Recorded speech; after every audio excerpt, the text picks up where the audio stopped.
बिस्मिल्लाहिर्रहमानिर्रहीम। मैं doctor Mohammad Tahir नकीबी BHMS green Apple health clinic channel की तरफ से गाय बगाए आपकी खिदमत में बच्चों के अमराज उनके इलाज के लिए हाज़िर होता रहता हूं। आज भी मैं एक वीडियो के साथ आपकी खिदमत में हाज़िर हूं। आज की हमारा जो टॉपिक है वो टॉपिक है बच्चों को हम गर्मी और गर्मी के बुरे असरात से कैसे बचाएं। गर्मियों में चूँकि बच्चों के लिए बहुत ज़्यादा मसाइल इस तरह पर जो बच्चे स्कूल जाते हैं उनके लिए ज़्यादा मसाइल पैदा होते हैं। हीट स्ट्रोक, सन स्ट्रोक का शिकार हो सकते हैं बच्चे, और हमें ज़्यादा से ज़्यादा चाहिए कि बच्चों को बार बार नहलाना चाहिए, दिन में 2-3 बार।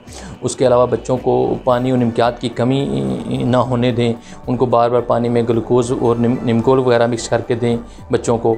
और बच्चों को ऐसे कपड़े पहनाएं जो हल्के फुल्के हों, जो बच्चे बर्दाश्त कर सकते हों। गहरे रंग वाले कपड़े जिनमें धूप जज़ब हो जाती हो वो ना पहनाएं बच्चों को। और आज का तरबूज का फल जो कि नहायत बच्चों के लिए मुफीद है, आप बच्चों को खिलाएं। उससे पानी की कमी पूरी होगी और साथ निमकियात की कमी भी पूरी होगी। उसके साथ साथ हमें बच्चों की जनरल हेल्थ के बारे में भी देखना चाहिए, हाइजीन का प्रॉपर ख्याल रखना चाहिए। उसके बाद अगर बच्चों को बाहर से गर्मी में आए हैं, पसीना आया है, उनको फ़ौरन नहलाना नहीं चाहिए, क्योंकि इस तरह पसीना दब जाने से मुख्तलिफ अमराज का शिकार हो जाते हैं। फ़ौरन नहला कर पंखे के बच्चों को फ्लू हो जाता है, नेज़ल कंजेशन हो जाती है, बच्चों में मुख्तलिफ बीमारियाँ पैदा हो जाती हैं।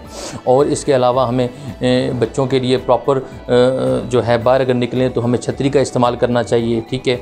और लगातार AC में नहीं रखना चाहिए बच्चों को, जो टेम्परेचर एकदम चेंज नहीं करना चाहिए। और बच्चों के हवाले से और बच्चों को पानी का इस्तेमाल, वाटर इंटेक और इस तरह के मशरूबात जो हैं जो बच्चों की सेहत के लिए फ़ायदेमंद हैं वो पिलाने चाहिए। और स्पेशली जो है ये कार्बोनेटेड ड्रिंक्स जो हैं इनसे परहेज़ करना चाहिए। ये बच्चों के लिए बजाय फ़ायदे के नुकसान का बायस बन सकती हैं। तो इस तरह हम बच्चों की सेहत का गर्मियों के हवाले से ख्याल रख सकते हैं। हमें चाहिए कि बच्चों का खूब ख्याल रखें और उनको खूब ठंडे मशरूब पिलाएं।